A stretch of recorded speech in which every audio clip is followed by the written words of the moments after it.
One of the other things is just be aware, of maintaining balance as you go through your day. Is you could detoxify, sort of too quickly.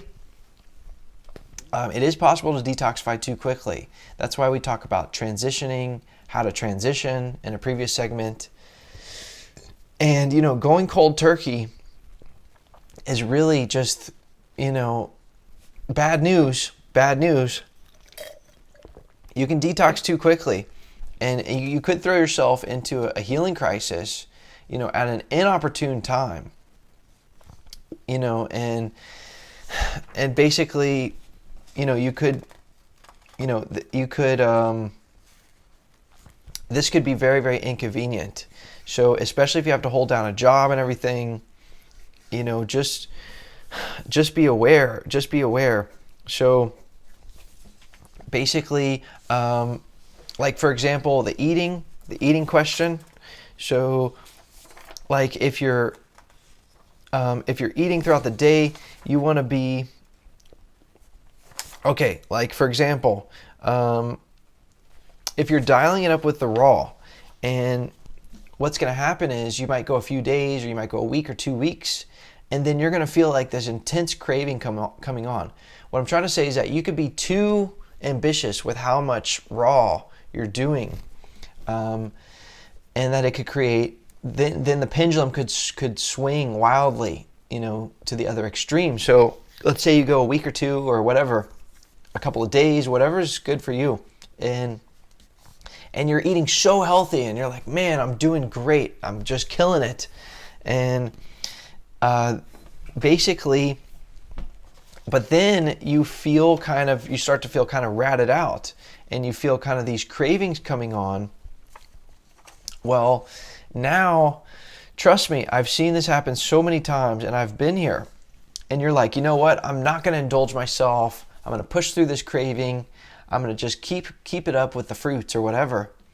So you might make it another 12 hours, another 24 hours, another 36 hours eating super healthy and raw.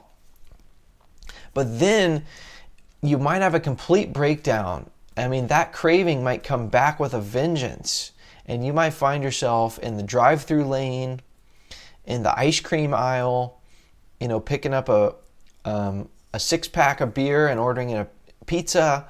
Or, you might swing so far the other way, if you really let yourself, go too ragged, then you might just lose a grip and lose it. And the problem with this is that this debauchery, if you let it get to that point, if you're too ambitious, you fly too close to the sun, and then you crash down to earth by eating something terrible, this could set you back 1 to 2 weeks or more. I've had this happen. In other words, let's say if you instead just ate like a cooked meal, but with better ingredients, and something that's a better food to cheat with, healthier, but that still gives you that satiating feeling, and it still kills the craving. Well, by the way, you can find some of those foods at rapidregeneration.com/cheat foods. But let's say if you eat with a healthier type food, you cheat and you give in, maybe you get set back 1 to 2 days.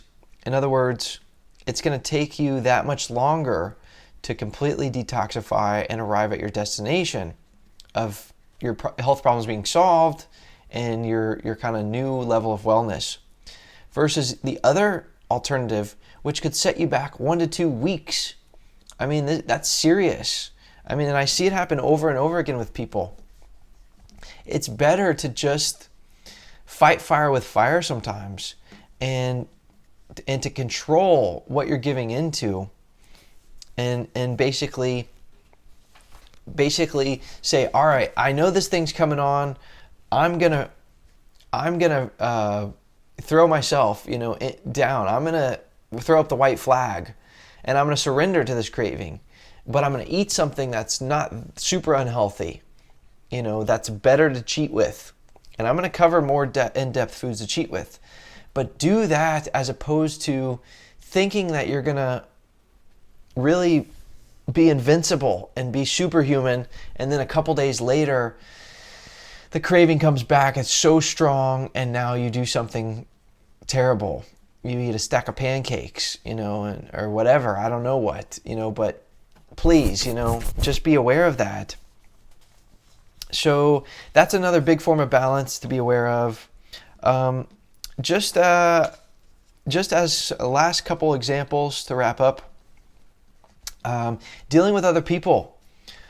Okay, is a way that you can get unbalanced, and you need to have boundaries, and you need to be able to not let other people set up shop in your head that are negative.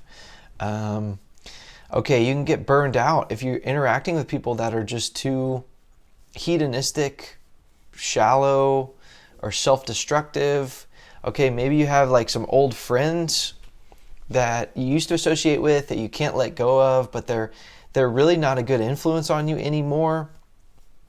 That could be a very good example. I've seen so many people sabotage their own progress on their journey of self-healing because they continue to entangle themselves in relationships that are not healthy. Now, you can also have kind of the other side of that coin where maybe sometimes as kind, gentle souls, we really want to help people. Sometimes you have these people that like they have this dark cloud over their head, and they're always having a problem or a crisis, and they're always some kind of victim of something, and you can get like tangled up with this person, and then like the dark cloud starts hanging over you as well.